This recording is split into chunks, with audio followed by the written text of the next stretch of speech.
warahmatullahi wabarakatuh.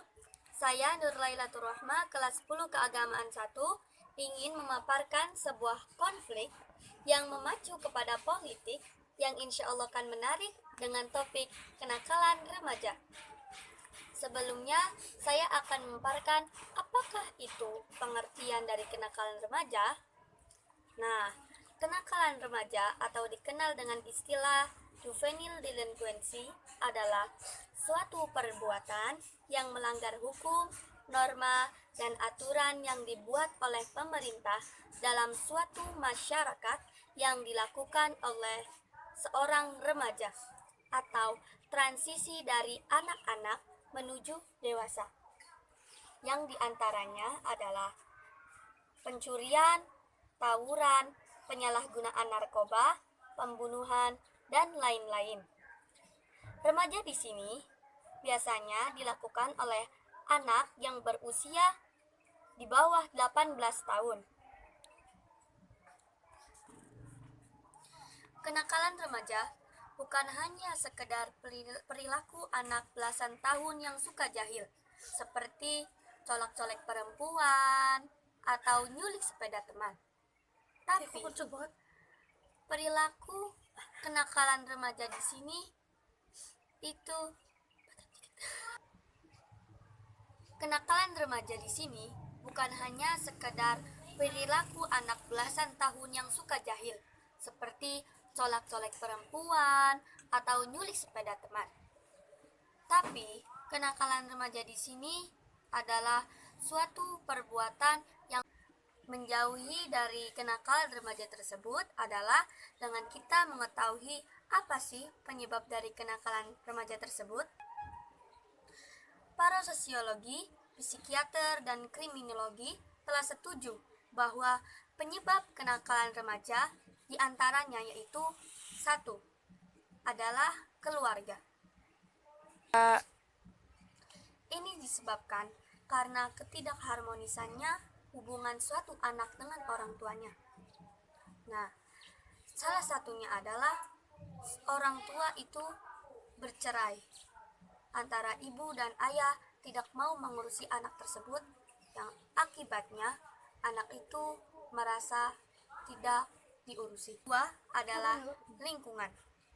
Nah, dalam hal ini, lingkungan itu adalah sangat berpengaruh dalam memicu adanya kenakalan remaja. Karena apa? Karena lingkungan adalah setiap hari kita berhubungan dengan mereka, dengan orang-orang yang entah dari mana, dengan perbuatan yang berbeda-beda, dengan sifat yang berbeda-beda. Nah, akibatnya ketika kita berada dalam lingkungan yang berbasis agama atau kepesantrenan, maka insya Allah kita akan bisa terhindar dari kenakalan remaja tersebut. Tapi dengan anak-anak yang bergaul dengan lingkungan yang kurang baik, seperti lingkungannya itu sering terjadi pertengkaran antar desa atau banyak konflik tentang tetangga, atau orang-orang di sana sering yang namanya pertengkaran, ya itu sama dengan kita akan terpicu oleh kenakalan remaja yang disebabkan oleh lingkungan tersebut. Ibaratnya seperti ini. Apabila kita bergaul dengan seorang pedagang minyak wangi, maka kita akan ikut kewangian. Apabila kita bergaul dengan orang yang membuat pisau atau golok, maka kita akan ikut gosong. Yang ketiga adalah sekolah. Nah, yang keempat itu adalah agama. Nah, dalam mayoritas kita di negara Indonesia, ini terdapat banyak agama, khususnya adalah agama Islam yang terbesar di Indonesia. Nah, dalam Islam kita diajarkan untuk menjaga kedamaian, cinta kedamaian, dan sebagaimana kita ketahui bahwa Nabi Muhammad itu adalah rahmatan lil alamin. Yang kelima adalah faktor yang lain-lainnya. Di antaranya adalah ketidakpuasan penegakan hukum, faktor media massa, atau faktor politis. Nah, faktor media massa ini yang sedang benar-benar krisis dalam negara ini. Karena apa? Sebagaimana kita ketahui bahwa di zaman sekarang ini adalah zamannya globalisasi atau benar-benar maraknya media massa dipergunakan. Nah, media massa di sini adalah penyalahgunaan media massa tersebut. Karena di dalam media massa itu bukan hanya termuat hal-hal yang negatif, tapi juga ada hal positifnya. Tapi mayoritas anak-anak seusia kita, remaja, itu kebanyakan menyalahgunakan media massa tersebut.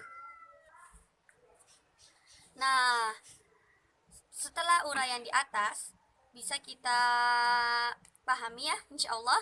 Ya, sekarang kita akan mengetahui bagaimana sih cara pencegahan kita dalam menyikapi kenakalan remaja.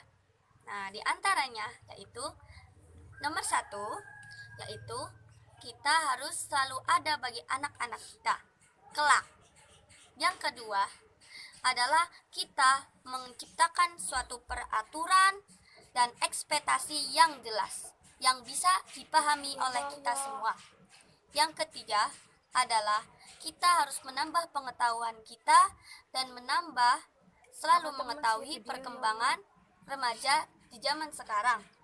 Dan yang keempat, jadilah orang tua yang sportif dan selalu ada bagi anak-anak Anda.